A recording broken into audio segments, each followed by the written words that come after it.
इस खबर पे अधिक बातचीत करेंगे, लेकिन सबसे पहले हम आपको बता दें कि लोकसभा में ये बिल पास नहीं हो पाया।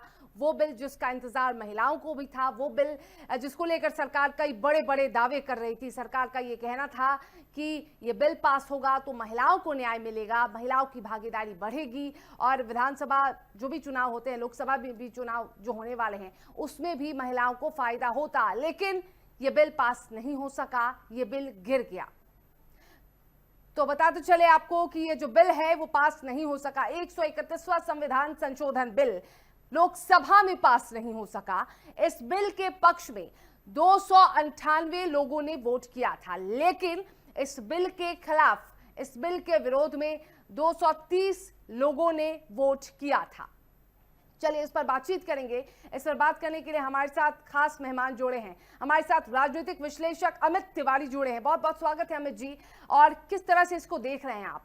महिलाओं को बहुत उम्मीद थी कि महिलाओं को आखिरकार आरक्षण मिलने वाला है, आखिरकार उनकी भागीदारी अब बढ़ने वाली है, चुनाव में भी वो बढ़ चढ़ कर हिस्सा लेने वाली है, लेकिन ऐसा नहीं हो सका। कैसे देख रहे हैं आप इसको? निश्चित तौर पे बहुत दुर्भाग्यपूर्ण है। जिस तरह से विपक्ष का जो आरोप है उसको भी सरकार को लेना चाहिए। बहुत सारे उसमें जो अमेंडमेंट्स हैं उनको करना चाहिए। विपक्ष को साथ लेके चलना चाहिए था सरकार को, जो कि नहीं चली। अब इसमें अगर महिलाओं का अगर आरक्षण बिल आता तो उसमें जाहिर सी बात है कि उनकी जो भागीदारी होती संसद भवन से लेके विधानसभा हर जगह जो है, उनको कहीं ना कहीं उनका जो हक है वो मिलता।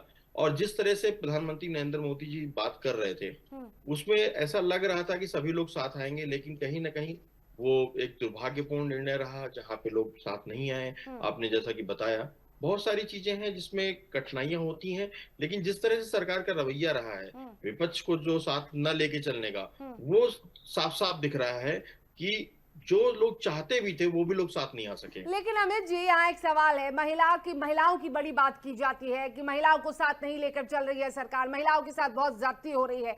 तो यहाँ पे क्या, यहाँ पे राजनीति जरूरी थी? यहाँ पे महिलाओं के हित को भी तो पहले सर्वोपरि रखा जा सकता था ना? नहीं, महिलाओं के हित को सर्वोपरि रखना जरूरी भी होता है मैम। अगर आप भी अपने बात कर रहे हैं तो हम लोग अपने हक की बात कर रहे हैं, तो जाहिर सी बात है कि सरकार ये चाहती है कि महिलाओं को आगे लाया जाए। वहां पे उनका अपना आरक्षण बिल आया जहां पे हम लोग चीजों को समझदारी से काम कर सकते थे। उस चीज को अगर सरकार एक साथ अब विपक्ष को लेके बैठती तो शायद ये चीज जो है नहीं हो पाती।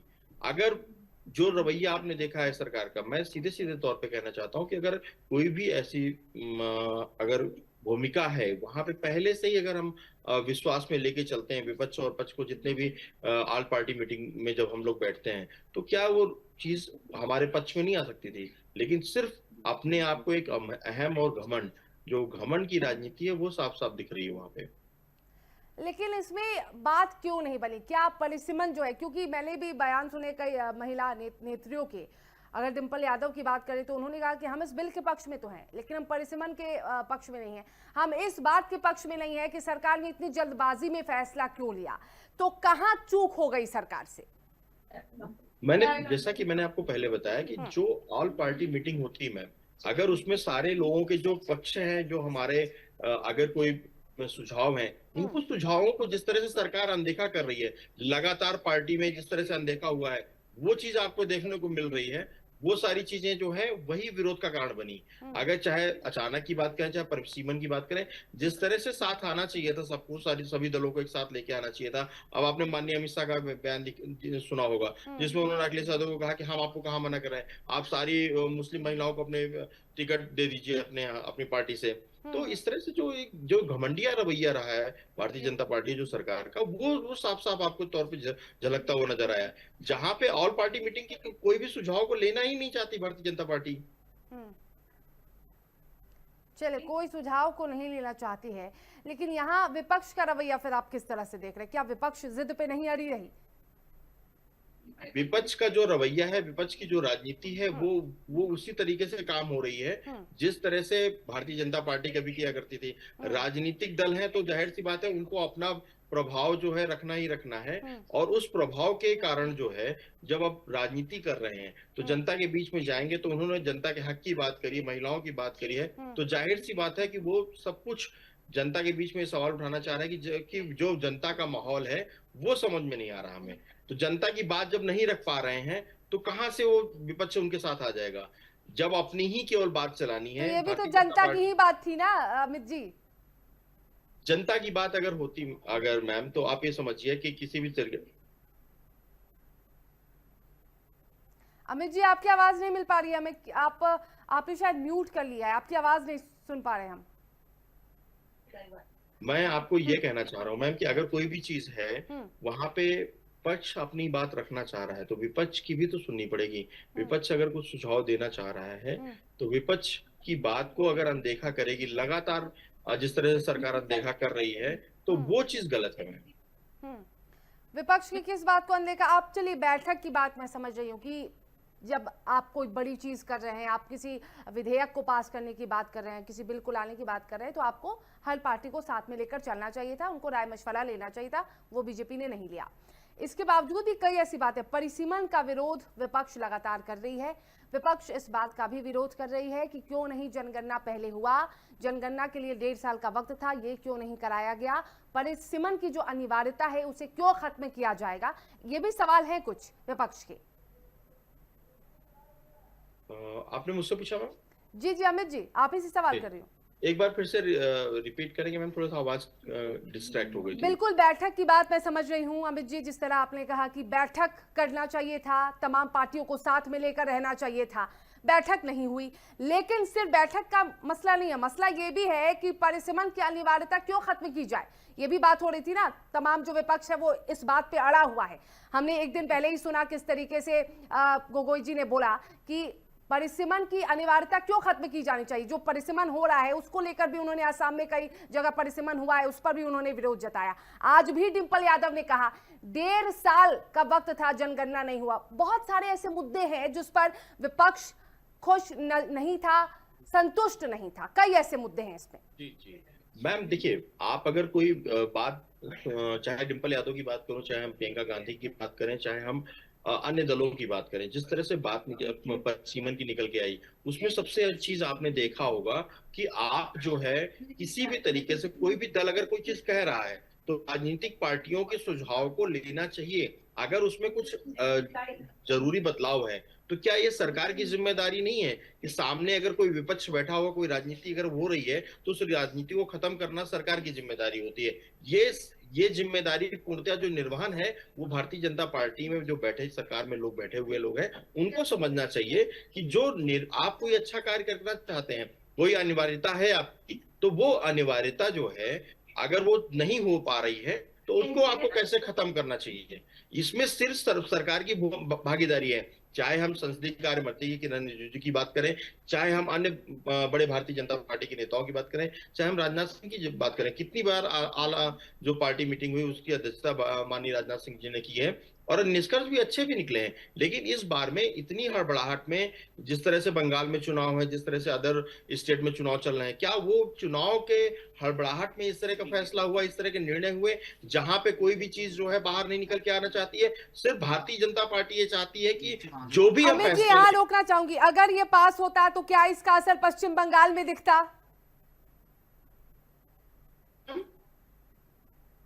आवाज आ रही है अमित जी आपको? हाँ, बताइए बताइए। आपने कहा ना कि ये इसलिए करना चाहते हैं कि चुनाव में इन्हें अच्छे वोट मिले, तो क्या ये पास होता तो इसका असर पश्चिम बंगाल में दिखता भी? जी, निश्चित तौर पे दिखता। अगर आप कोई भी निर्णय ले रहे हैं, अगर संसद पटल पे वो पास होके आता तो उसका फायदा भारतीय जनता पार्टी कहीं ना कहीं, जो चुनाव है, बंगाल चुनाव है, अभी उत्तर प्रदेश में चुनाव है, आने वाले क्या बोलते हैं कि अन्य प्रदेशों में भी चुनाव है, वहां पे भी उसको भागीदारी मिलती, कहीं ना कहीं उस चीज की जिम्मेदारी मिलती और उसको लोग जो है हाथों हाथ लेते हैं। आपने बिहार चुनाव में देखा जिस तरह महिलाओं के खातों में 10,000 रुपए 10,000 रुपए गए, वो चीज है, वो चीज आपको समझ में आनी चाहिए। अगर वहां पे कहीं भी कोई चीज है तो वो चीज उनको, चीजों को किसी भी तरीके से कोई भी फैसला होता है वहां पे सरकार लेती है निर्णय। चलिए, सरकार लेती है। आगे की तस्वीर किस तरह से देख रहे हैं अमित जी, आगे क्या हालात होने वाले हैं? देखिए, कहीं ना कहीं सरकार ये बात जानती थी, पता था कि सदन में हो सकता है कि बिल पास ना हो पाए, क्योंकि आंकड़े को छूना ये थोड़ा सा असंभव नजर भी आ रहा था। कई और स्ट्रेटजी हो सकती है कि सरकार की तरफ से कई और रणनीतियों पर भी काम किया जा रहा हो। अमित जी, कोई भी रणनीति अगर आप बनाते हैं तो उस रणनीति का फायदा जो नुकसान है वो साथ साथ चलता है। हर पार्टी ये चाहती है कि कहीं ना कहीं वो रणनीति हमारे पक्ष में रहे। अगर भारतीय जनता पार्टी कोई महिलाओं के लिए अगर आरक्षण पास कराना चाहती थी, बिल लाना चाह रही है, अच्छे अच्छे कार्य के लिए जा रही थी, तो उसका राजनीतिकरण अगर किसी पार्टी ने किया तो भारतीय जनता पार्टी ने किया है। कि सिर्फ अहम की हर चीज का जो दायित्व है हम ही ले लें, हम ही सब कुछ है। जो अहम की जो राजनीति हो रही है, मैं उस बात को आपको कहना चाह रहा हूँ। पर केंद्र में जो रहता है वही करता है ना अमित जी, केंद्र में जिसकी सरकार होती है वही निर्णय लेता है। अगर कांग्रेस भी होती, सपा भी जब होती, कांग्रेस की वो पार्टी भी थी, पार्टी की सरकार थी, कितने बार ऑल इंडिया पार्टी जो मीटिंग होती थी, जो जितने भी दल होते थे, जितने भी राजनीतिक दल होते थे, संसद भवन में पार्टिसिपेशन होता था, उसमें क्या भारतीय जनता पार्टी की बातें नहीं सुनी थी? कितनी बार भारतीय जनता पार्टी ने अपनी मांगे मनवाई है? कांग्रेस सरकार थी या अन्य दल सरकार में जब गठबंधन सरकारें रही हैं, क्या भारतीय जनता पार्टी उसमें शामिल नहीं थी? भारतीय जनता पार्टी के सुझाव को भी माना गया। जब राहुल गांधी जी ने जब बिल फाड़ा था तो उसमें भी तो सुझाव थे। राहुल गांधी जी ने अपनी ही सरकार के बिल फाड़े थे, तो उनमें भी तो उनके सुझाव थे।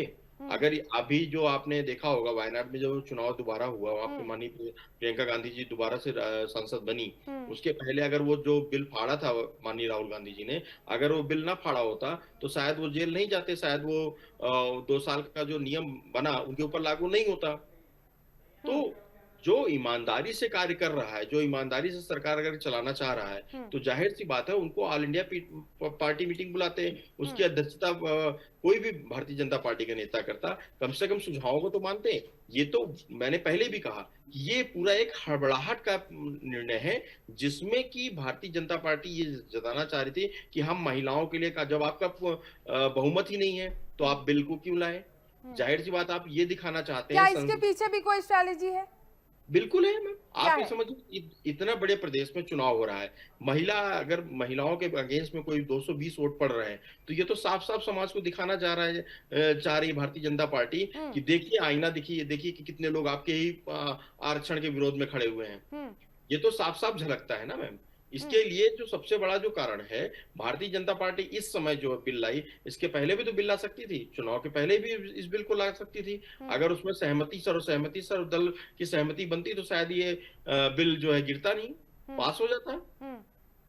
अगर इसका राजनीतिकरण भारतीय जनता पार्टी नहीं करना चाहती थी, तो उसका राजनीतिक लाभ जो है सीधे सीधे तौर पे भारतीय जनता पार्टी कहीं ना कहीं लेना चाहती थी।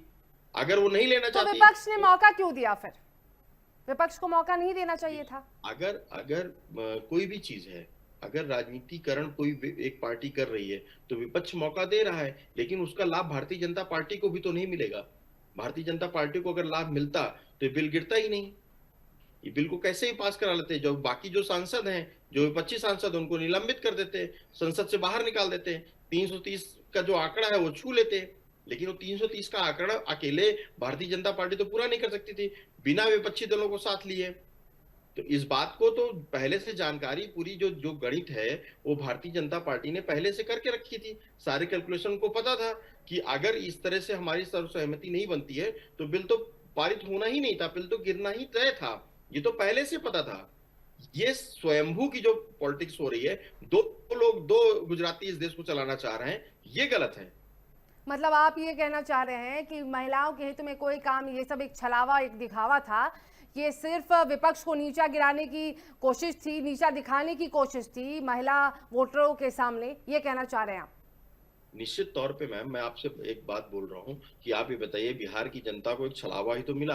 बोला जो कामगार दीदी हैं उनको 10,000 रुपए दिया गया, और जब तक वो वहां पे जिस दिन तक वोटिंग हो रही थी, लास्ट डे तक जो है वहां पे जो है लोगों के अकाउंट में पैसे जाते रहे।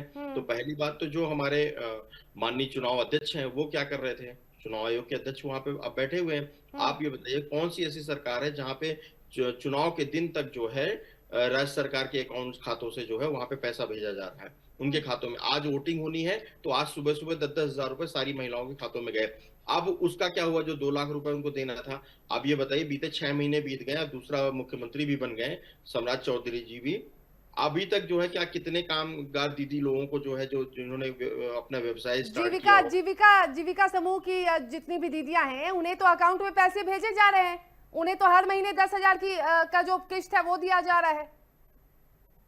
आप आप एक बारी इसको आकलन कर लीजिए। मैं आपके चैनल के माध्यम से बोलना चाहता हूं कि 10,000 रुपए पहली किस्त दी गई थी, उसके बाद कितनी किस्त गई हैं? 1 लाख रुपए, 2 लाख रुपए जो जाना था, जो कामगार दीदी थी, जो काम अपना व्यवसाय जो खोलना चाहती थी, जीविका दीदी के नाम पे जो उनको योजना में 10,000 रुपए मिला, कितने लोगों को दूसरी किस्त, तीसरी किस्त, चौथी किस्त मिली है? कितने लोगों ने अपना रोजगार खोल के अपने सर्टिफिकेशन या गवर्नमेंट को दिखाया है कि हमारा रोजगार यहाँ पे चल रहा है, हमारा रोजगार, हमने ये काम किया है, उसके अगेंस्ट में 10,000 रुपए लिए थे? ये मैं बताना चाह रहा हूँ। तो सर वो तो पहले की जो 6 महीने की किस्त उन्हें दी गई है, 10-10 हजार का, 10-10 हजार की किस्त दी गई है, वो तो उसमें भी अपना रोजगार खोल सकते हैं। उसके बाद अच्छा, मैं ये जानना चाहती हूँ कि आप किस बिना पे कह रहे हैं कि उन्हें पैसे नहीं मिल रहे हैं? क्या महिलाओं ने कहा है कि उन्हें पैसे नहीं मिल रहे हैं, या कहीं आंकड़ा आया है कि नहीं अब चुनाव के बाद से 6 महीने हो चुके हैं, अब तक जो जीविका समूह की दीदियां हैं उन्हें अब पैसे नहीं मिल मैं तो रहे हैं? आपके माध्यम से सरकार से सवाल है मेरा। आप मुझे बताइए कि अगर सरकार पैसे दे रही है, 1 लाख रुपए देना है, 2 लाख रुपए देना है, जो भी उन्होंने वादा किया है महिलाओं से, क्या वो पैसा दिया गया? दूसरी किस्त दी गई कि नहीं दी गई? ये तो सरकार को बताना है। ये सरकार के ऊपर सवाल या निशान है कि दूसरा मुख्यमंत्री बन गया है, क्या जो भारतीय जनता पार्टी ने जो वादा किया था नीतीश कुमार जी के साथ मिलके, क्या वो वादा निभा रही है? आप ये समझिए कि भारतीय जनता आज मध्य प्रदेश में आप देखिए, मध्य प्रदेश में लाडली बहन योजना जो है, माननीय शिवराज सिंह जो उस समय के तत्कालीन मुख्यमंत्री का चेहरा भी थे और चुनाव भी लड़ रहे थे, और जिस तरह से लाडली बहन योजना आई, आज की राहत आप देखिए, उनका जो है राज्य कोष में जो है बहुत बड़ा जो है भार पड़ रहा है। उन्हीं के जो मंत्री हैं, कितने बार जो है बड़े कद्दावर माने जाते हैं, सेंट्रल में भी काफी दिन उन्होंने काम किया है, महासचिव रहे हैं भारतीय जनता पार्टी के, कितने बार उन्होंने बयानबाजी की है कि राजकोष पे जो है बहुत जो है घाटा लग रहा है और बहुत जो है उसका दबाव बढ़ रहा है, क्योंकि सेंट्रल गवर्नमेंट का जो है जो मदद मिलनी चाहिए वो नहीं मिल पा रही है।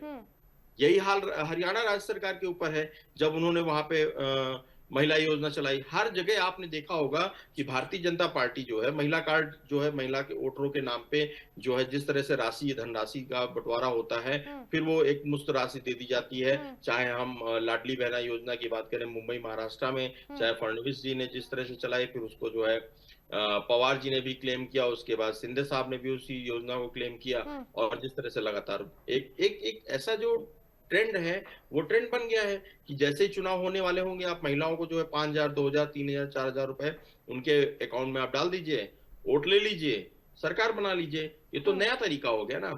अगर यही काम कांग्रेस बोलती है तो वो फ्री की रेवड़ी हो जाती है। केजरीवाल साहब करते हैं, आप कह रहे हैं कि लाडली बहन योजना का लाभ नहीं मिल रहा है, आप कह रहे हैं कि मध्य प्रदेश में जो स्कीम चलाई जाती है, बिहार में जो स्कीम चलाई जाती है, अभी मैं देख रही हूँ 5 दिन पहले लाडली बहन योजना का लाभ मिला है लोगों को, जो KYC है वो दिया गया है। कैसे, मतलब आप किस बिना पे सवाल कर रहे हैं, मैं ये समझ नहीं पा रही हूँ। एक होता है सवाल करना कि मुझे जानकारी है और मैं सवाल कर रही हूँ कि नहीं हो सकता है, नहीं हुआ है, लेकिन एक है कि अभी मुझे जानकारी नहीं, मैं कंफ्यूजन में सवाल कर रही हूं। तो मैं आपको बता दूं कि अभी जितने भी योजना है उसका लाभ तो दिया जा रहा है महिलाओं को। अभी महाराष्ट्र की खबर मैं देख रही हूं, वहां पे भी लाडली बहनों के खाते में पैसे दिए गए, 1500 रुपए जो है वो उनके खाते में गए हैं। निश्चित तौर पे पैसे मिल रहे हैं, लेकिन जो अतिरिक्त भार है राज्य सरकारों के ऊपर, जो बोझ है, मैं इस बोझ की चर्चा कर रहा हूँ, जहां पे उन्हीं के जो मंत्री हैं, सरकार में बैठे हुए मंत्री हैं, कितनी बार इस बात का जिक्र कर चुके हैं कि ये जो भार है, ये अतिरिक्त भार जो है वो राज्य सरकारों पे पड़ रहा है, और हमारे पास बजट नहीं है। इस जो भी इस तरह की बड़ी बड़ी स्कीमें आती हैं, चुनाव के दौरान बड़ी बड़ी घोषणाएं हो जाती हैं, 10,000, 1,000, 2,000, आप बिहार को पिछड़ा राज्य बताती हैं, 10,000 रुपए आप मदद भी कर रहे हैं महिलाओं को, उसके बाद भी बिहार पिछड़ा राज्य है। आप महाराष्ट्र में जो है लाडली बहन योजना चला रही हैं, कितनी महिलाएं स्वरोजगार हुई, आप बताइए ना। आज भी वैसी स्थिति है। महाराष्ट्र, मध्य प्रदेश में आप जो लाडली बहन योजना की बात करें, वो चल रही है, कितने महिलाओं को फायदा हो रहा है, कितने महिलाएं आत्मनिर्भर बन रही हैं। जिन महिलाओं में जिन महिलाओं के खाते में पैसे जा रहे थे, उन महिलाओं के खाते में अभी भी पैसे जा रहे। देखिए, हम यहाँ पे किसी पार्टी विशेष की बात करने नहीं आए, हम इस बिल की बात करने आए हैं। और दूसरी बात कि मैं वकालत करने तो आई नहीं हूँ। आपने कहा पैसे नहीं मिलते हैं, मैंने आंकड़ा पता किया, मुझे पता चला कि पैसे तो अब तक मिल रहे हैं। तो मैं आपको सीधी जानकारी दे रही हूँ कि अगर आपको गलतफहमी है, आपको मालूम नहीं है, तो मैं आपको बता दूं कि बिहार और मध्य प्रदेश और महाराष्ट्र में जितने भी योजनाओं की बात कही जा रही थी, उन योजनाओं का लाभ महिलाओं को मिल रहा है। अभी 5 दिन पहले की खबर है। चलिए, आपको यहाँ रुकेंगे और सीधा हम चलेंगे न्यूज रूम में। वहां हमारी सहयोगी अनुपमा मिश्रा जुड़ी हुई है। अनुपमा, आपसे जानना चाहेंगे कि आपने देखा तस्वीर लोकसभा की, लोकसभा में जो महिलाओं के लिए बिल लाया जा रहा था, वो बिल पास नहीं हो सका। किस तरह से देख रही हैं आप इसको? महिलाओं के लिए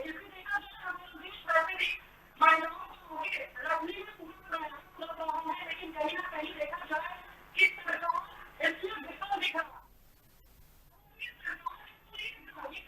महिलाओं की हाथ नजर आ रही है। अनुपमा, माफ करेंगे, आपकी आवाज हमें नहीं मिल पा रही है। हम हमारे साथ वरिष्ठ पत्रकार पीयूष पंत जी भी जुड़े हैं। बहुत बहुत स्वागत है पीयूष जी आपका। और टिप्पणी चाहेंगे, जो भी आपने तस्वीर देखी, लोकसभा में जो बिल था, महिला आरक्षण बिल, वो धड़ाम से गिर गया, वो पास नहीं हो सका। आप इस पे क्या प्रतिक्रिया देना चाहेंगे? किस तरह से आप इसको देख रहे हैं? पूरे सिनेरियो को आप किस तरह से देख रहे हैं? देखिए, ये एक चालाकी भरा मूव था भारतीय जनता पार्टी की सरकार का, जो महिलाओं के आरक्षण के बहाने एक परिसीमन को थोपना चाह रही थी इस देश के ऊपर, ताकि वो बढ़ी हुई संख्याएं जो है उसका फायदा इनको मिल सके अगले चुनावों में। तो ये एक चालाकी भरा मूव था जिसको गिरना लाजमी था, और ये देश हित के हित में हुआ कि परिसीमन जो है, जिस तरीके से लोकतांत्रिक जो प्रक्रिया है, जो लोकतंत्र की एक जो परंपरा है, और जो संसदीय जो एक लोकतंत्र मैं कहूंगा, जिसमें कि आप नंबर्स बहुत ज्यादा नहीं होने चाहिए। आप जो 800 बढ़ा के एक भीड़ जुटाने, अभी भी आप देखिए जिस तरह से हल्ला मचता है, कोई बिल न तो लिया जा पाता है, न तो कोई बहस हो पाती है, न वहां एक भीड़ बढ़ा के और अपने ऐसे सांसद लाने के लिए जो कि सिर्फ छप्पा लगा दें आपके कोई भी डिसीजन के ऊपर, किसी के ऊपर कोई बहस होने ना पाए, जहां एक भीड़ बढ़ जाए बहुत ज्यादा। क्या ये देश एफोर्ड कर सकता है? क्या ये देश एफर्ट कर सकता है कि और सांसद आए, उनका और बिल जो आए? यहाँ हमारी आर्थिक स्थिति जिस तरह की है इस समय, हम कर्ज में डूबे हुए हैं, वहां पे क्या हम और 300 के लगभग जो है सांसद बढ़ा के उनके भत्ते और उनके जो है कि तनख्वाहें, उनकी पेंशन को क्या अफोर्ड कर सकता है ये देश? कतई नहीं कर सकता है। महिलाओं का देखिए बिल ऑलरेडी ये 2023 में आ गया था, पास हुआ था, और आज देखिए ये सरकार जानती थी कि नहीं ये पास हो पाएगा, क्योंकि उसमें इन्होंने चालाकी बरती थी। और तो आज जो है कि राष्ट्रपति महोदया ने जो है कि एक नोटिफिकेशन जारी कर दिए, इस बीच में बहस चल रही थी, इस बीच में मतलब आप देखिए किस तरह की चीजें हो रही है। इस बीच में जारी कर दिया कि वो आरक्षण का जो विधेयक था, जो कानून बना था 2023 में, वो अब लागू होगा, 16 अप्रैल से लागू होगा। ये एक नोट आ गया है, आज ही आया है वो, इस जब बहस चल रही थी वोटिंग होने से पहले। तो इसके मतलब सरकार समझ गई थी कि ये बिल जो है कि वो ला रही है, जो धोखाधड़ी करने की कोशिश कर रही, चालाकी करने की कोशिश कर रही है, वो फेल होगा, पास नहीं होगा। तो वो तुरंत जो है एक नोटिफिकेशन लाया गया, ताकि चुनाव है अभी बंगाल में, मद्रास में, उसके आगे भी चुनाव होने वाले हैं, गुजरात में चुनाव है, और जो है कि और उत्तर प्रदेश में चुनाव है। तो इसको एक मुद्दा बना सके। प्रधानमंत्री ने खुद अपने भाषण में कहा कि आप हमारे साथ दीजिए वोट, आप नहीं आएंगे तो आप विपक्ष नहीं आप दोगे तो आपको महिला विरोधी माना जाएगा, और साथ में अगर आते हैं आप तो भी आप सबको क्रेडिट बराबर मिल जाएगा, कोई फायदा नहीं। इस राजनीति को एक राजनीतिक मूव था, ये था, साफ था, और इसके फायदा वो अब चुनाव में उठाने की कोशिश करेंगे। लेकिन मुझे नहीं लगता है कि उसका कोई प्रभाव पड़ेगा, क्योंकि महिलाएं भी समझती हैं कि जो है कि ये इस तरह की जो बातें होती है सिर्फ एक सिंबॉलिक वे में होती हैं। क्योंकि कितनी महिलाओं को टिकट दिए गए, देखिए 2023 में ये कानून बना, भारतीय जनता पार्टी ने या दूसरी जो राजनीतिक दल है, कितने अपनी महिला, तब तक कितने चुनाव हो गए, कितनी महिलाओं को उसमें उन्होंने टिकट दिया। आरक्षण की बात तो छोड़ दी, 33%, कितने को दिया। अभी बंगाल में आप देख लीजिए, भारतीय जनता पार्टी ने कितनी महिलाओं को टिकट दिया। वही तृणमूल ने बहुत ज्यादा दिया, लेकिन भारतीय जनता पार्टी ने नहीं दिया है, लोकसभा के चुनाव में भी नहीं दिया था भारतीय जनता पार्टी ने। तो आप बड़ी बड़ी बातें करते हैं, लेकिन आपकी मंशा कुछ और होती है। तो इसलिए मुझे लगता है कि इस बिल का ये हर्षणत है, इसको ये ना माना जाए। चलिए पीयूष जी, आपको यहाँ रोकना चाहेंगे, आपके पास लौटेंगे। हमारी सहयोगी न्यूज रूम से लाइव जुड़ी हुई है अनुपमा। महिलाओं के लिए बिल था, हम महिलाओं को भी बहुत आस थी कि चलिए बिल पास होने वाला है, बहुत खुशी का माहौल देखने को मिल रहा था। आज का दिन बताया जा रहा था कि महिलाओं के लिए बहुत खास है, महिलाओं को न्याय मिलेगा, लेकिन न्याय नहीं मिल सका लोकसभा में। किस तरह से देख रही हैं इसको?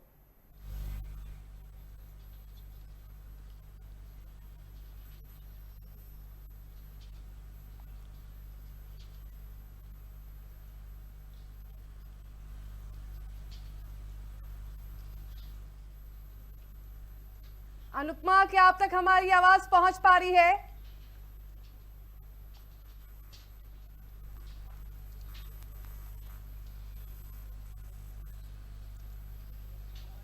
चलिए, अनुपमा से हम थोड़ी देर बाद जुड़ेंगे, उनकी आवाज नहीं मिल पा रही। अमित जी भी हमारे साथ हैं, पीयूष जी भी हमारे साथ हैं। अमित जी, पीयूष जी को आपने सुना, पीयूष जी की बातें बिल्कुल आपकी तरह हैं, वो भी यही कह रहे हैं कि ये बीजेपी की स्ट्रैटेजी थी विपक्ष को नीचा दिखाने की।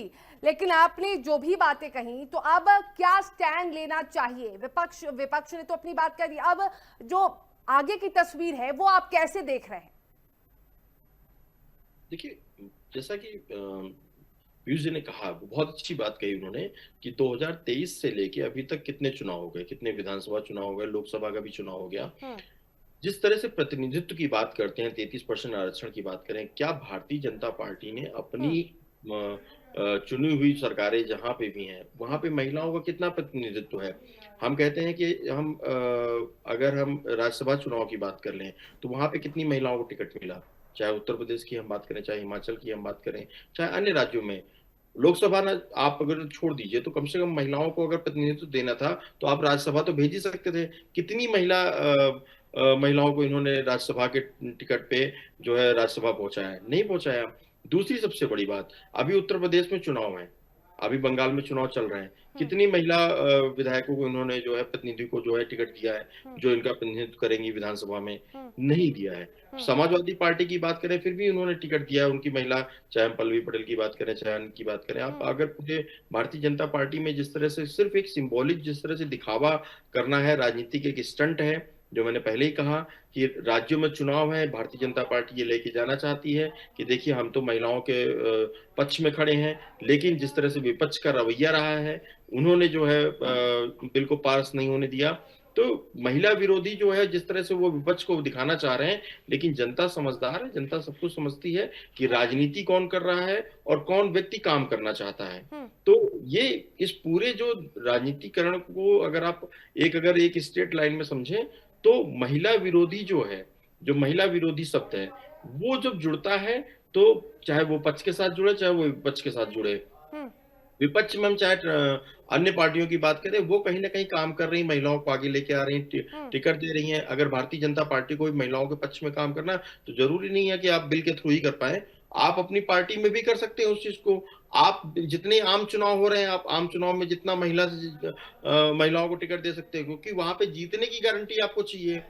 आप परिसीमन कराना चाह रहे हैं, उसके बाद जब आप लोगों को टिकट देना चाह रहे हैं तो जाहिर सी बात है आप जीतने की गारंटी ढूंढ रहे हैं।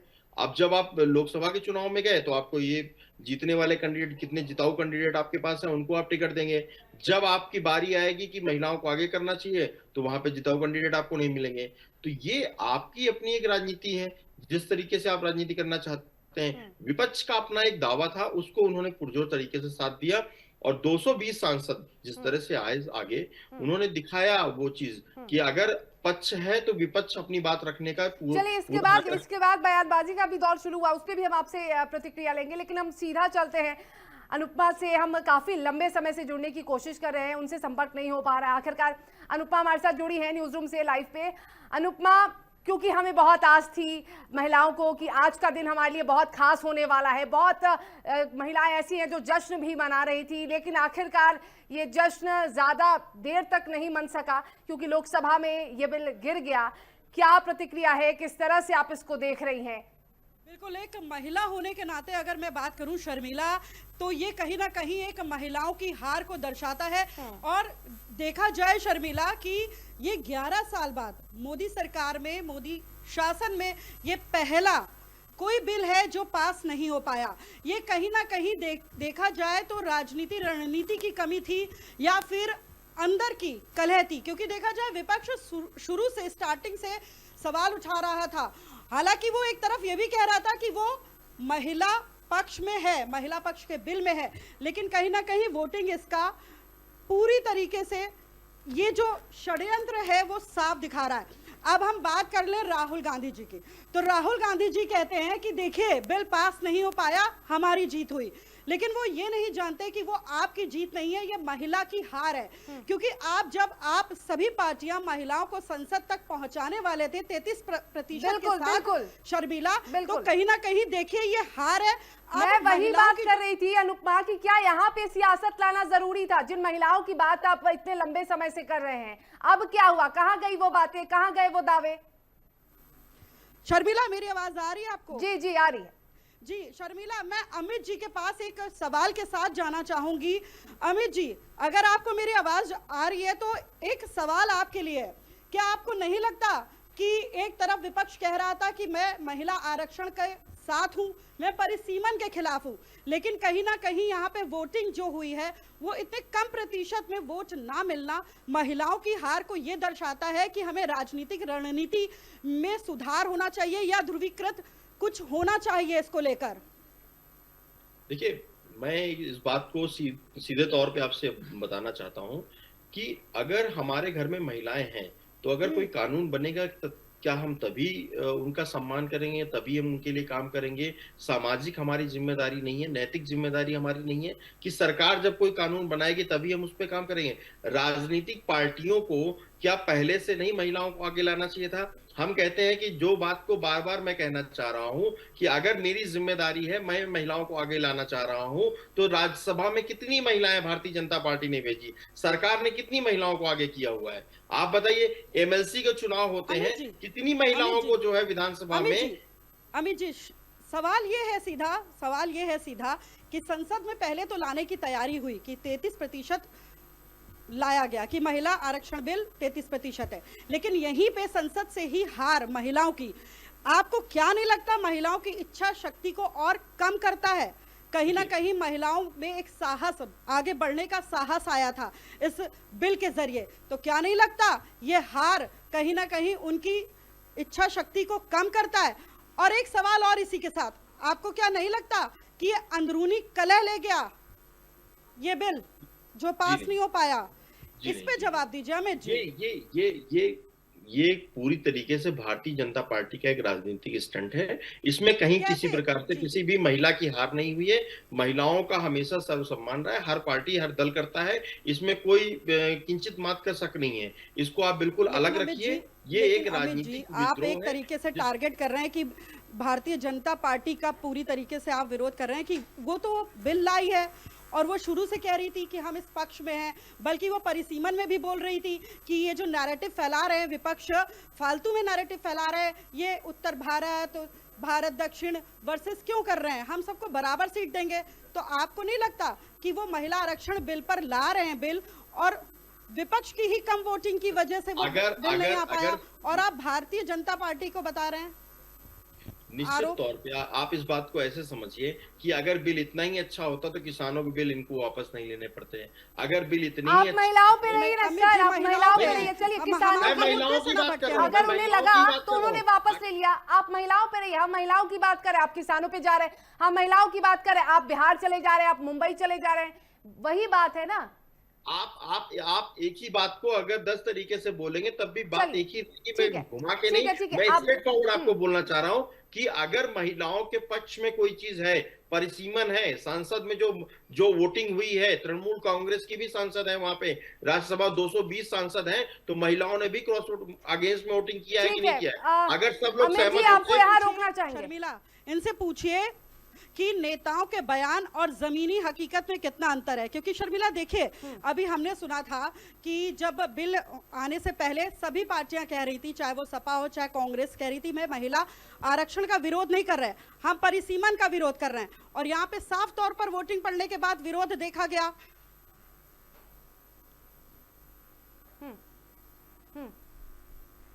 चलिए, यहाँ पे हमारे साथ सोशल एक्टिविस्ट आपको बताते चले कि हमारे साथ सोशल एक्टिविस्ट हैं निक्की दवास, उनसे भी बातचीत करेंगे। निक्की जी, बहुत बहुत स्वागत है आपका। और सबसे पहले तो हम जानना चाहेंगे कि क्या आपको बुरा लगा, या फिर आप भी यही कहेंगे कि यहाँ पे बीजेपी की गलती थी, ये नहीं होना चाहिए था और बीजेपी ने बैठक में नहीं बुलाया, इस वजह से पास नहीं हुआ? क्या प्रतिक्रिया है, बताइए। देखिए, समाज के नजरिए से अगर मैं कहूं तो मैं अमित जी की बातों से बहुत हद तक एग्री करती हूं, और अनुपमा जी ने भी बहुत अच्छा मुद्दा उठाया है। लेकिन अगर सोसाइटी, हमारे समाज के नजरिए से इसको देखें, हमारे पारिवारिक माहौल की वजह से हम इसको देखें, इस तरीके से देखें, तो महिलाओं को बराबरी का अधिकार है, वोट का अधिकार बराबरी का है, तो ऑब्वियसली पार्लियामेंट में बैठने का अधिकार भी बराबर होना चाहिए। और ये 33% क्यों, ये 50% होना चाहिए। और जैसा कि अमित जी ने कहा था कि हमें नैतिक दायित्व निभाते हुए भी महिलाओं को प्रत्येक पार्टी द्वारा बराबर सीट दिए जाने चाहिए, भेदभाव वहां खत्म कर देना चाहिए ना। इसके लिए कानून बनाने की जरूरत क्या है? लेकिन जहां कानून बनाने की जरूरत पड़ रही है, इसका मतलब एक बहुत बड़ा समाज और समाज द्वारा चुने गए जो नेतृत्व करता है, जो नेता है, वो आज भी महिला को एक ऐसी दृष्टि से देखते हैं कि वो बराबर बिठाना पसंद नहीं करते। ये एक्चुअली हमें सोसाइटी की रूट्स में सोचने की जरूरत है। जो कहते हैं ना कि महिला बराबर है, बराबर सिर्फ वोट डालने के लिए है, शासन करने के लिए बराबर महिला आज भी नहीं है। और जिस चीज के लिए आधिकारिक तौर पर अगर हमें लड़ना पड़े, मांगना पड़े या बांटना पड़े या कानून बनाने पड़े, तो आप खुद सोच कर देखिए हम कहाँ बराबर हैं। और पूरा समाज ये कहता है कि एक्चुअली किसी स्त्री को, किसी नारी को परिवार में भी बराबरी के दृष्टिकोण से नहीं देखा जाता, कोई उसके निर्णयों को स्वीकारता नहीं है। राजनीतिक दलों की बात करें तो किसी राजनीतिक दल ने आज तक अपने किसी भी इलेक्शन में 50% सीट किसी महिला को नहीं दी है, किसी भी राजनीतिक दल ने, भारतीय जनता पार्टी तो छोड़ दीजिए। हाँ, ये एक राजनीतिक स्टंट भी है कि महिलाओं के इमोशंस के साथ खेला जा रहा है। जब भी किसी पार्टी को इलेक्शन लड़ना होता है, भीख के तौर पे 2000 रुपए दे रहे हैं, 5000 रुपए दे रहे हैं, खाते में डालेंगे। आज तक किसी महिला को कुछ नहीं मिला। तो ये चीजें सोचने पे मजबूर करती है पूरे आधे नारी समाज को, जो कि कहते हैं पूरे देश का एक आधा हिस्सा है पॉपुलेशन का, उनको सोचने पे मजबूर करती है कि अब अपने अधिकारों के लिए आवाज उठाना सीखिए। आप सिर्फ घर के बर्तन मांजने। निक्की जी, यहाँ पर मेरा एक प्रश्न आपसे बनता है। निक्की जी, आप खुद एक महिला हैं, ठीक है, और आपने आवाज उठाई है। आप वैसे बता दीजिए, पहला क्वेश्चन ये कि आप ब्लेम किसको कर रही हैं, ये जानना चाहते हैं एक शब्द में। मैं समस्त सरकार को ब्लेम कर रही हूँ, दोनों सरकार को। तो लेकिन निक्की जी, आपने ये मुद्दा क्यों उठाया अभी कि 33% नहीं 50% आना चाहिए? क्या हमें ये नहीं लगता अभी शुरुआत 33% से की गई है, यहीं पर ही हमारी नैया डह गई? आप खुद सोचिए, अब हम आगे कैसे बढ़ेंगे? आप एक बात सोचिए अनुपमा जी, कि जिस समाज में महिला को 50% मतलब वोट का 100% अधिकार है, उनको समान नागरिक अधिकार है, बावजूद उसके उन्हें शासन में बराबर अधिकार क्यों नहीं है? ये हमें सोचने पर मजबूर करता है। दूसरी बात, जब मौका दिया जा रहा है तो फिर मौका जब मिल रहा था तो फिर क्यों नहीं सहभागिता निभाई गई? मेरा ये भी सवाल है कि चलिए ठीक है, नहीं होता है, लेकिन मौका दिया जा रहा था कि संसद में साथ में बैठे बराबरी करें, तो फिर क्या दिक्कत थी?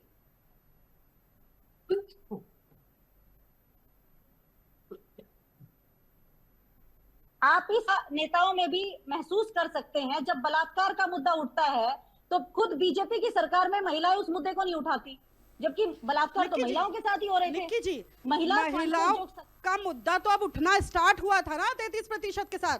अब आप लोग सोच रहे हैं एक बार में ही सारी चीजें उठ जाएं, तो ऐसा तो मुमकिन नहीं होगा ना निक्की जी। अभी तो हम सिर्फ अगर न्यूट्रल रह के बात करें, अगर महिलाओं की हक की बात करें, तो जो शुरुआती दौर पर किया जा रहा है हम उस पर नजर बनाए ना, हम उस पर सवाल उठाए ना। ये 33% वाला जो महिला आरक्षण था आखिर क्यों गिर गया?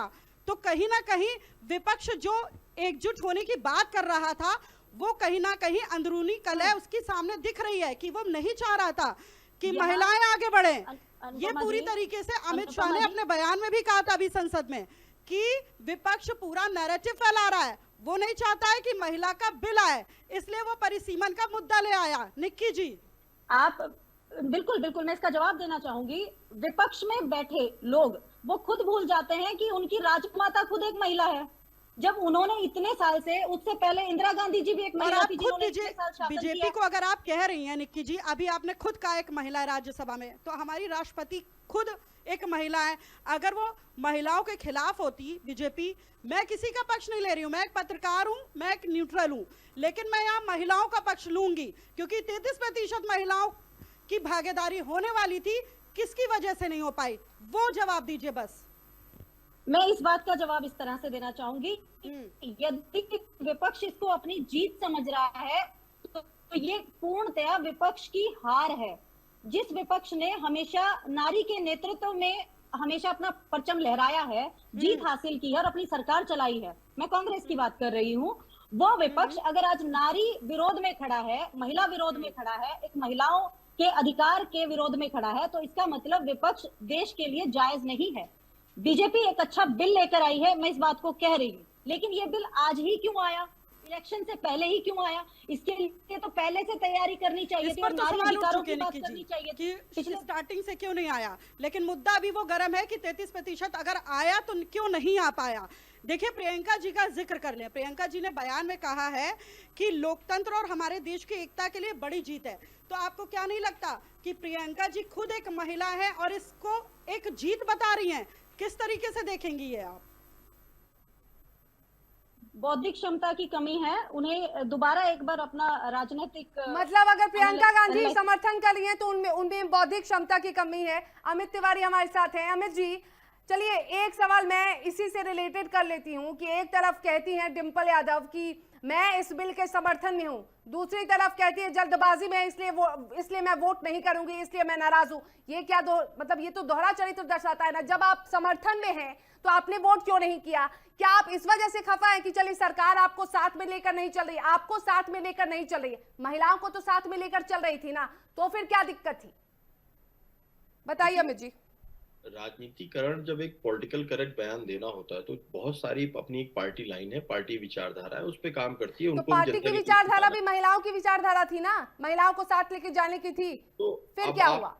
तो आप इस बात को ऐसे भी समझिए कि अगर जिस तरह से जो है तृणमूल कांग्रेस की भी अभी बंगाल में, चलो करंट में जो चुनाव हो रहा है, सबसे बड़ा चुनाव पश्चिम बंगाल का है, वहां की महिला सांसदों ने भी जो है अगेंस्ट में वोटिंग की है, तो क्या उसका फर्क नहीं उनको पश्चिम बंगाल में उनको भुगतना पड़ेगा? लेकिन अगर सब कुछ अच्छा है तो भारतीय जनता पार्टी को भी क्लैरिफिकेशन देना चाहिए था कि किस किस मुद्दों पे जो है उन्होंने विपक्ष को साथ में लिया। ये तो संसद की बात होगी, संसद भवन में चर्चा के विषय है, आगे भी चर्चाएं होंगी। शर्मिला, अमित जी से जरा ये सवाल पूछिए कि ये जो महिलाओं की हार है, तो क्या नहीं लगता आगे आने वाले चुनाव में महिला वोट की कमी होगी? इसको देखते हुए ये पूछिए सीधा।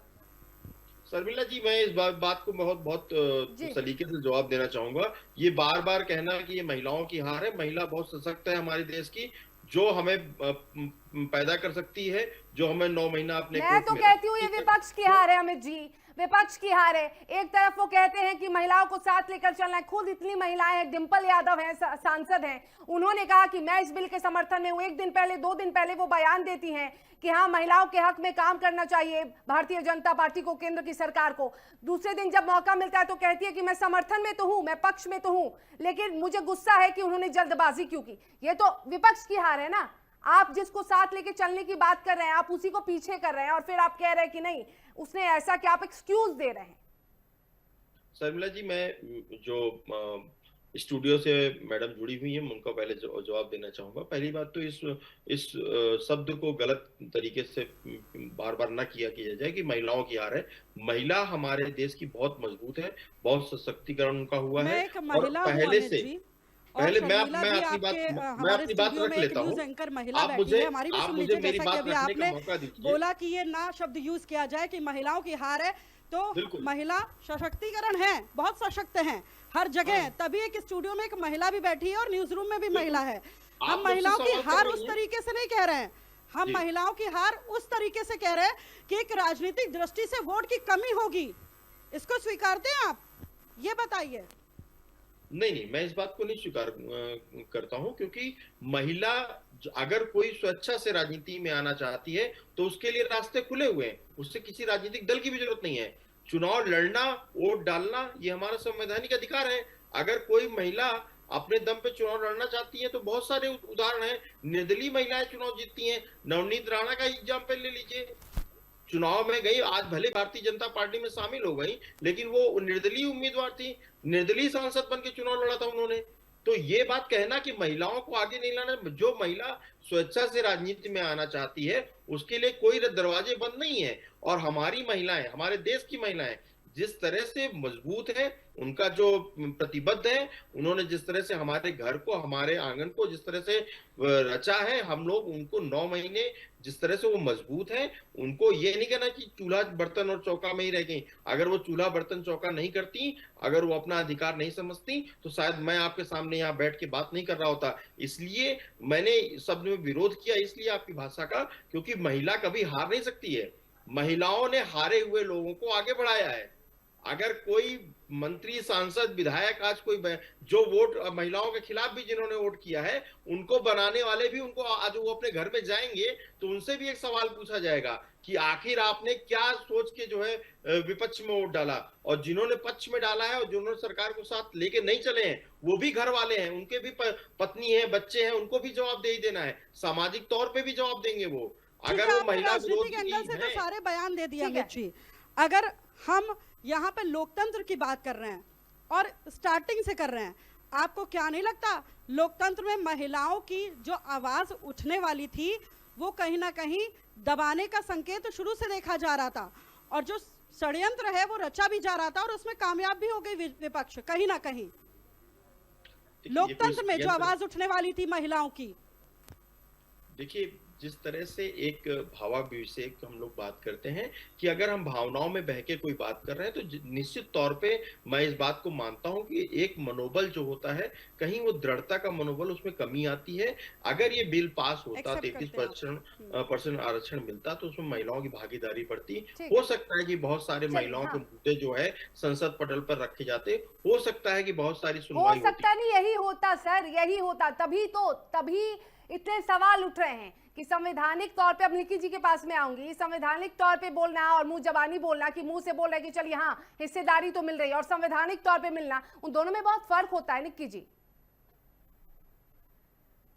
बिल्कुल, मैं इस बारे में ये कहना चाहूंगी कि जब संवैधानिक अधिकार दे दिए जाते हैं तो मजबूरन उनके प्रति जो जिम्मेदारी तय की जाती है उसका भी वहन करना और उसको लागू करना अनिवार्य हो जाता है। लेकिन सिर्फ मुंह जबानी कह देना, नैतिक दायित्व में बदल देना, ये किसी भी समाज पर जबरदस्ती नहीं लागू किया जा सकता और जिसे लोग मानने के लिए बाध्य भी नहीं होते। इसी प्रकार आजादी के 75 साल बाद भी अगर हमें बराबरी का अधिकार, बराबरी छोड़िए, हम तो 33% के लिए डिमांड कर रहे थे, वो भी नहीं मिला, तो आप समझिए कि देश में इतने साल बाद भी हमारी मानसिकता कहाँ अटकी पड़ी है। महिलाओं को आज भी वो अधिकार नहीं मिले हैं। और जब संविधान में ऐसे मुद्दों पर बात उठती है और लोग विरोध में खड़े होते हैं, खासकर महिलाएं, चाहे वो पक्ष में बैठी है विपक्ष में बैठी है, अगर वो महिलाएं भी महिलाओं के फेवर में वोट नहीं डालती हैं, तो आप इससे अंदाजा लगा सकते हैं कि मानसिक, निक्की जी आप मानसिकता की बात कर रही हैं, तो आप पर एक प्रश्न उठता है, इसका जवाब दीजिए जरा। ये जो कम आंकड़ों से ये बिल नहीं पास हो पाया, ये कहीं ना कहीं संख्या की हार है या राजनीतिक नियत में कोई ना कोई खोट जरूर दिख रहा है? आपने बहुत अच्छी बात कही है। ये स्पष्ट शब्दों में कहूं तो राजनीतिक मानसिकता में खोट है। बिल्कुल एक्सेप्ट करती हैं आप, एक्सेप्ट करते हैं अमित जी? अमित जी बता रही है निक्की जी, एक्सेप्ट नहीं कर पा रहे है इस बात को। अमित जी से मैंने सबसे पहला सवाल यही पूछा था, लेकिन अमित जी शायद इस बात को एक्सेप्ट नहीं कर पा रहे हैं। अनुपमा जी, अमित जी एक बार फिर से बता दीजिए, प्रतिक्रिया दीजिए। देखिए मैं तो उस भाषण को ही बोलना चाहूंगा जिसको राहुल जी ने कहा कि मेरी और पीएम साहब की दोनों की पत्नियां नहीं है। तो महिला जो सम्मान की बात होती है, तो माननीय प्रधानमंत्री जी को भी महिलाओं को सम्मान करना चाहिए। मैं तो फिर बात यहाँ से स्टार्ट करूंगा। आप ये समझिए कि नरेंद्र मोदी, नहीं मैं यहाँ काटना चाहूंगी, इसमें प्रधानमंत्री नरेंद्र मोदी ने क्या कुछ गलत कह दिया? राहुल गांधी का जी ने बोला था ना ये बयान कि मेरी पत्नी नहीं, मोदी जी की पत्नी नहीं, तो वो छिपे ना पर्दे की आड़ में। उसमें प्रधानमंत्री कहाँ से आ गए सर? उसमें प्रधानमंत्री कहाँ से आ गए? बिल्कुल निश्चित तौर पे अगर हम महिलाओं के सम्मान की बात करें, महिलाओं की भागीदारी की बात करें, तो उसकी शुरुआत तो घर से ही होनी चाहिए। तो उन्होंने तो किस अपने घर तरीके में से ही समझा दो महिला को अमित जी छोड़ जरा दिया। हमारे दर्शकों मतलब को। आप बीजेपी को सर मैं बीजेपी और कांग्रेस तो कर ही नहीं रही हूँ, मैं तो महिलाओं के आरक्षण की बात कर रही हूँ और महिला के अधिकार की बात कर रही हूँ, लेकिन आप जो है वो कहीं और ही चले जा रहे हैं। हम बात कर रहे हैं यहाँ कुछ और, आप कहीं और ही पहुंच जा रहे हैं। हम यहाँ महिलाओं की बात कर रहे हैं, आप प्रधानमंत्री के पर्सनल लाइफ पे जा रहे हैं। पर्सनल लाइफ पे तो जा ही नहीं सकते है ना सर। नहीं अनुपमा जी, अगर आप महिलाओं की बात कर रहे हैं तो कहते हैं कि चैरिटी बिगिंस एट होम। अगर मैं अपने घर से ही शुरुआत करूंगा तभी उस चीज को जो है आगे बढ़ा पाऊंगा। सामाजिक तौर पे एक बड़ा आप चेहरा बनते हैं, बहुत हिमायती बन रहे हैं, और अपने ही घर में अपनी महिलाओं को आप छोड़ दे रहे हैं उनके हालात पे। तो इस बात को तो नहीं नजरअंदाज किया जा सकता। हम भी सामाजिक जीवन में जी रहे हैं। अगर हम अपनी माताओं को और बहनों को छोड़ दें और मैं बड़ी बड़ी भाषण दूं आपके सामने बैठ के महिलाओं के पक्ष में, तो आपको भी उचित नहीं लगेगा, जो लोग व्यक्ति सुनेंगे उनको भी उचित नहीं लगेगा। मैं अपनी बात को यहीं पे पूर्ण विराम नहीं करना चाहता हूं। मैं अपनी बात, आपने जो सवाल पूछा मैं उसका उत्तर देना चाहता हूं कि जब भी महिलाओं की बात होती, महिला सशक्तिकरण की बात होती है, तो जो शर्मिला जी ने सवाल पूछे थे कि उन्होंने कहा कि आप मध्य प्रदेश चले गए, महाराष्ट्र चले गए, बिहार चले गए, बिल्कुल जाना पड़ता है। मैं अगर आप कोई राजनीतिक स्टंट कर रहे हैं, आपको सिर्फ वोट लेने की, वोट को खरीदने की प्रयास कर रहे हैं, महिलाओं को आप 10,000 रुपए दे रहे हैं, 2,000 रुपए दे रहे हैं, 5,000 रुपए दे रहे हैं, 3,000 रुपए दे रहे हैं, तो महिलाओं को उत्थान हो रहा है कि नहीं हो रहा है सार्वजनिक जीवन में? कि सिर्फ वो पैसा आप दे के अपनी जिम्मेदारी, नैतिक जिम्मेदारी से भागना चाह रहे हैं कि लो जी हमने आपको 10,000 रुपए दे दिए, आपके घर में खाना बन रहा है, कि आपका पति उस पैसे को किस तरह से उपयोग कर रहा है। आप जो पुरुष प्रधान और महिला प्रधान की बात कर रही थी, मैं उसी का जवाब दे रहा हूँ। सामाजिक तौर पे क्या हम महिलाओं को एक्सेप्ट कर रहे हैं? हमारे यहाँ क्या कितनी एक्सेप्टेंस है, इस बात को समझना पड़ेगा। कितनी महिलाओं को अपने आगे आप लेके आते हैं, कितने निर्णयों में आगे आप नैतिक जिम्मेदारी, सामाजिक जिम्मेदारी को जब तक सर आप भारत बदल रहा है और अब महिलाओं को भी उतनी एक्सेप्टेंस दी जाती है, महिलाओं को दी जाती है भागीदारी और महिला आगे बढ़ रही है, लेकिन कुछ ऐसे सियासती दाव पेच होते हैं जिसमें महिलाओं को आगे नहीं बढ़ने दिया जाता है। आप एक एग्जांपल बता दीजिए। अब महिला कंधे से कंधा मिला के चल रही है, आप कह रहे हैं कि महिला आज भी पीछे, ऐसा नहीं है, लेकिन जब महिलाओं को आगे करने की कोशिश की जाती है तो आप ऐसे कुछ जुमले पढ़ा देते हैं, सुना देते हैं कि ऐसा नहीं है, ऐसा नहीं है, और फिर कहते हैं ऐसा नहीं होना चाहिए था। अभी की बात कीजिए ना सर, अभी बोलेंगे तो मैं 4 एग्जाम्पल दे दूंगी, लेकिन वही है ना कि संवैधानिक तौर पर आप कुछ करने को तैयार नहीं है, जब मौका दिया जाता है तो आप पीछे हट जाते हैं और फिर आप कहते हैं। शर्मिला जी, मैं एक छोटी सी बात बोलता हूं। अभी दिल्ली में जो है एक चेन स्नैचिंग की घटना हुई थी, आपने देखा होगा, वहां 4 लोग वीडियो बना रहे थे और किस तरह की वो घटना थी, भयावह स्थिति थी। किसी ने महिला की मदद नहीं की, सिर्फ लोग वीडियो बना रहे थे। निर्भया कांड जैसा अंदेशा आपने देखा होगा, जिस तरह से निर्भया कांड हुआ था, उसके बाद एक जो है एक अकाउंट बनाया गया, हजारों करोड़ रुपए उसमें पड़ा हुआ है। ऐसे कितनी दुर्दांत घटनाएं हुई हैं, चाहे मणिपुर की घटना ले लें, चाहे बंगाल की घटना ले लें, कितनी महिलाओं को मदद दी गई है। निर्भया कांड के आरोपियों के साथ क्या हुआ था सर? निर्भया कांड के आरोपियों को सिलाई मशीन बांटी गई थी, आपको भी पता और होगा। फांसी की सजा किसे दी गई थी? फांसी की सजा उसमें से पहले ही कुछ लोग मृत्यु के उस कगार पे पहुंच गए थे। तो आप इस बात क्या को उनका समझिए, स्वागत किया गया था, उन्हें फूल माला पहनाई गई थी? मैंने सवाल कहाँ पे उठाया? आप शर्मिला जी इस बात को समझिए। आप मुझे सिर्फ ये मत सोचिए कि मैं भारतीय जनता पार्टी के ऊपर सवाल कर रहा हूँ। मैं तो बीजेपी की बात ही नहीं कर रही हूँ। मैं एक महिलाओं की, आप अगर दोषी की बात कर, निर्भया कांड की बात कर, मैं भी निर्भया कांड के बात कर रहा हूँ। मुझे भी सदमा लगा। अमित जी मेरा एक सवाल ले लीजिए। उस फंड का कितना उपयोग हो रहा है, आप बताइए। अमित जी मेरा एक सवाल ले लीजिए।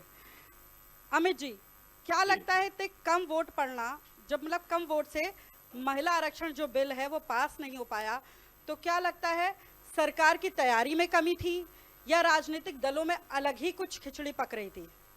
जी, अब आपने बिल्कुल सही प्रश्न किया, मैं इसका जवाब देना चाहता हूँ। दोनों पर दीजिएगा, दोनों पर। भारतीय जनता पार्टी की जो तैयारी थी वो इतनी ही थी कि सामाजिक परिवेश में एक मुद्दा बने, और वो जनता को ये बताना चाह रहे थे कि हमने बहुत प्रयास किया महिलाओं को आरक्षण लाने के लिए, लेकिन देखिए भारतीय जनता पार्टी ने जिस तरह से तैयारी की, जिस तरह से लोगों को साथ लाए, फिर भी आरक्षण बिल पास नहीं हो पाया। इसमें सारा विपक्ष के नेताओं की कमी थी, विपक्ष के नेताओं को दोषी ठहराना, ये एक सामाजिक जो है एक संदेश जो है समाज में भेजना था। बिल तो पास कराना ही नहीं था, उद्देश्य से ही नहीं था।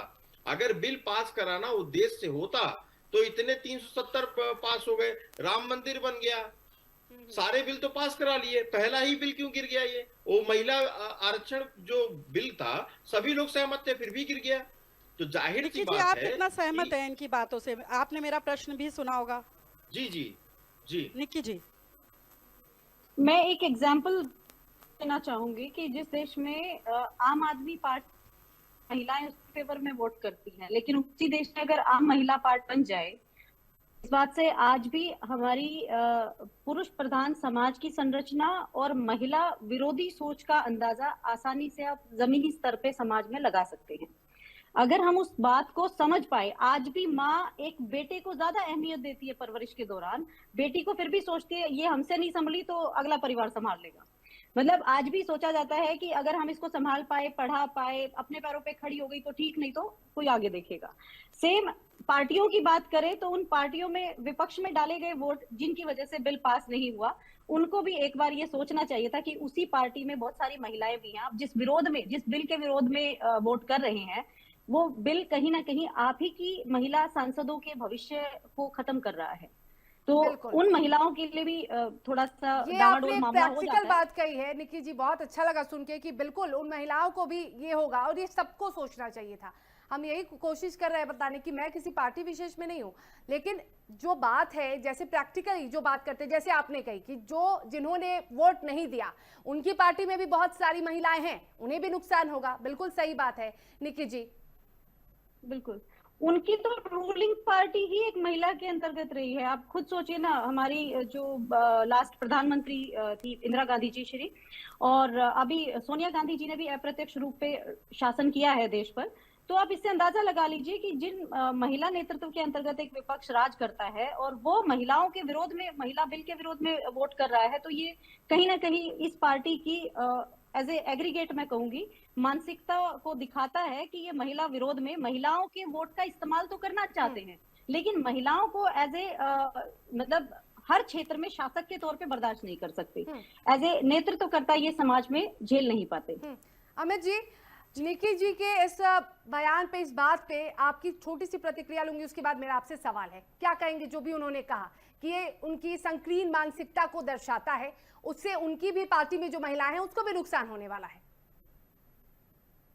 नहीं, अगर नुकसान हो रहा है तो दोनों पार्टियों को होगा, सारी राजनीतिक दलों को होगा, किसी एक राजनीतिक दल को कम या ज्यादा नहीं होगा, क्योंकि सभी पार्टियां जो है महिलाओं के पक्ष में बात करती हैं।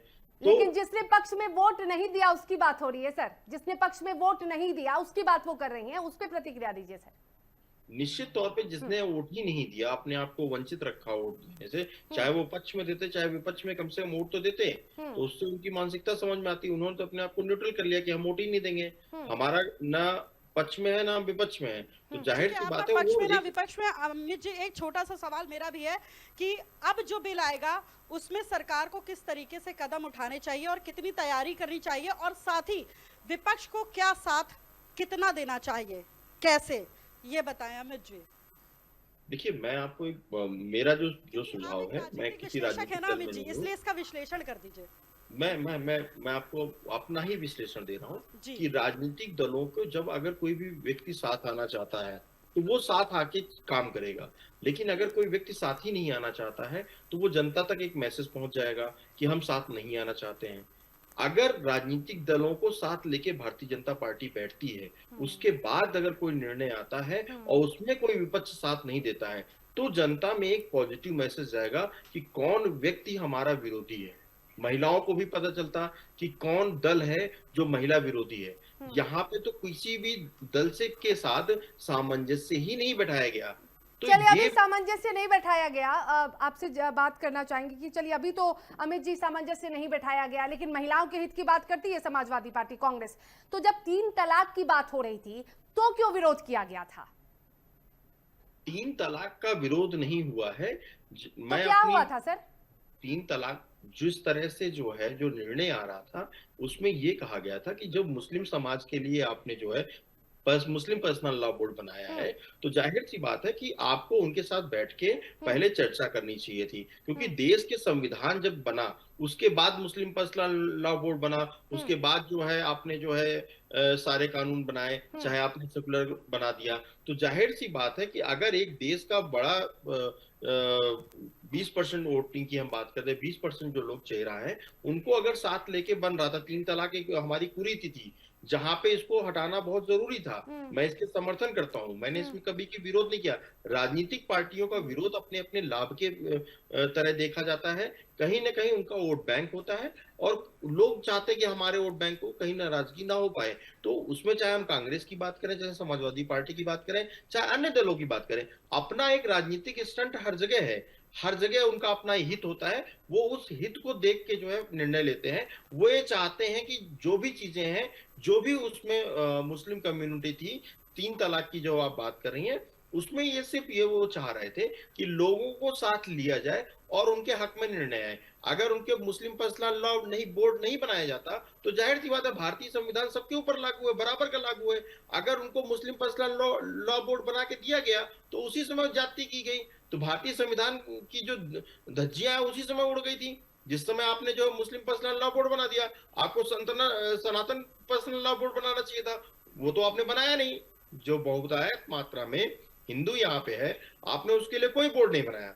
लेकिन जो यहाँ पे अल्पसंख्यक थे, 2%, 3%, आज 20% हो गए हैं, आपने उनके लिए मुस्लिम पर्सनल लॉ बोर्ड बना दिया। आपने सरिया कानून भी नहीं लागू किया, आधा आपने सरिया कानून लागू कर दिया पर्सनल लॉ बोर्ड में, आधा आपने जो है भारतीय संविधान की आचार संहिता लागू कर दी। तो ये तो खिलवाड़ जो है पहले दिन से शुरुआत हो गई थी कि मुस्लिमों को वोट में बांध के रखने, मुस्लिमों को पढ़ाई लिखाई में आगे न बढ़ने दिया जाए, मुस्लिमों को मदरसे खुलवा दिए जाए, मुस्लिमों को किसी भी तरीके से जो है पिछला वोट बैंक का हिस्सा बना के रखा जाए। आज बहुत सारे काम जो है, मैं भारतीय जनता पार्टी की भी सराहना करता हूँ, बहुत सारे अच्छे काम उन्होंने मुसलमानों के लिए किए हैं। लोगों को घर बनाने के लिए पैसे मिल रहे हैं, अहमदिया मुसलमानों को दर्जा नहीं मिलता था, पसमिंदा मुसलमानों को कोई पहुंच नहीं थी, कोई पूछ नहीं थी, आज उनको लोग पूछ रहे हैं। जो गरीब घर के जो रिक्शा चलाने वाले हैं, जो पंचर बनाने वाले लोग हैं, उनको बच्चों को पढ़ाई मिल रही है, उनको 2 लाख रुपए मिल रहे हैं, घर बन रहा है, बहुत सारी सुविधाएं मिल रही हैं, 5 किलो अनाज मिल रहा है, राशन मिल रहा है। लोग पढ़ लिख जाएंगे, शिक्षित हो जाएंगे तो जो बहुत सारे लोग 10 बच्चों की बात करते हैं, 5 बच्चों की बात करते हैं, शायद आने वाले समय में वो जो आबादी वाली बात है वो भी कहीं ना कहीं खत्म हो जाएगी। तो जहां पे जो भारतीय जनता पार्टी अच्छा काम कर रही है उसको बिल्कुल हम सहमत हैं। हम तो ये कह नहीं रहे कि उन्होंने 3 तलाक लाके ठीक है, ठीक है अमित जी, ठीक है। निक्की जी हमारे साथ है। निक्की जी, राहुल गांधी का एक बयान आया है इसके बाद, क्योंकि लोकसभा में बिल पास नहीं हुआ, उसके बाद उन्होंने एक बयान दिया है। बयान ये है कि संविधान पर हो रहे हमले को हमने हरा दिया है। तो आप इसे किस तरह से देख रही हैं? वास्तव में आप इसे किसका बड़ा हार मानती हैं? देखिए, इसमें हार जीत तो कोई अभी तय नहीं कर सकता, क्योंकि अगर ये बिल पास हो जाता तो बीजेपी को लगता कि उनकी जीत हुई है, कांग्रेस को लगता उनकी हार हुई है। और बिल पास नहीं हुआ है, इस वजह से समाज की महिलाओं को लग रहा है कि उन्हें आज भी बराबरी का अधिकार नहीं है, और विपक्ष को लग रहा है ये उनकी जीत हुई है, ये उनकी जीत हुई है। तो ये चीजें तो अलग अलग दिमाग की अलग अलग मानसिकता है। लेकिन इस पे मैं एक बात अमित जी के समर्थन में कहना चाहूंगी कि जिस देश को बड़ी कहते हैं ना शिद्दत से सभी जाति, सभी धर्म, सभी समुदायों के संघर्ष के बाद आजादी मिली, सैकड़ों साल गुलाम रहने के बाद, और फिर उसमें आजादी के बाद एक देश मुसलमानों को दे दिया, फिर मुसलमानों को उन्होंने अलग से मुस्लिम लॉ बोर्ड दे दिया, फिर यहाँ पे उनको आरक्षित कर दिया बेसिकली। और आज भी पूरे देश में समान कानून नहीं लागू है। आज भी देखा जाए तो समाज को जाति के आधार पर आरक्षण है, महिला पुरुष में आरक्षण है। आप ये देखिए कि हर तरह से समाज को कितनी लेयर्स में तोड़ा जाता है, और इसी फूट का फायदा सभी राजनीतिक दल उठाते हैं।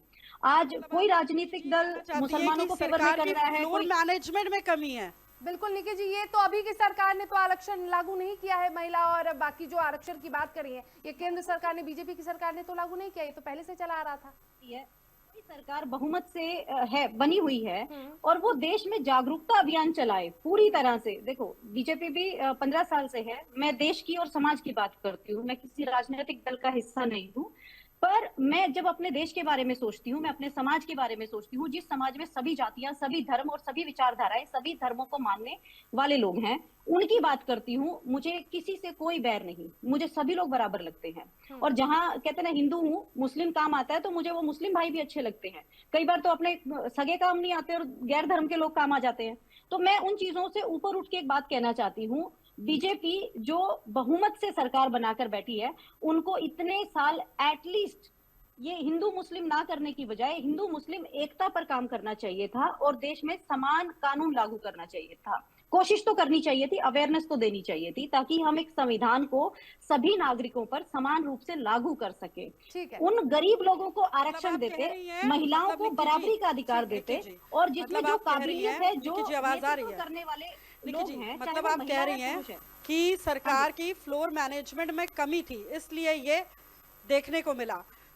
मैं मैनेजमेंट की कमी नहीं कह रही हूँ, मैनेजमेंट करने के लिए मानसिकता चाहिए ना उस तरह की, उस मानसिकता में वो क्या पुरुष नहीं लगता प्रधान उनकी कमी है मानसिकता हमारे में भी पास, कमी अब है हमारे पास वक्त की कमी है। बहुत बहुत शुक्रिया आप सभी का हमसे जुड़ने के लिए, हमसे बातचीत करने के लिए। तो चलिए आपको बता दें कि महिलाओं के हित के लिए जो बिल लाया जा रहा था, वो बिल लोकसभा में धड़ाम से गिर गया, वो बिल लोकसभा में पास नहीं हो सका। लेकिन फिलहाल इस खास बुलेटिन में इतना ही, हमें दीजिए इजाजत, नमस्कार।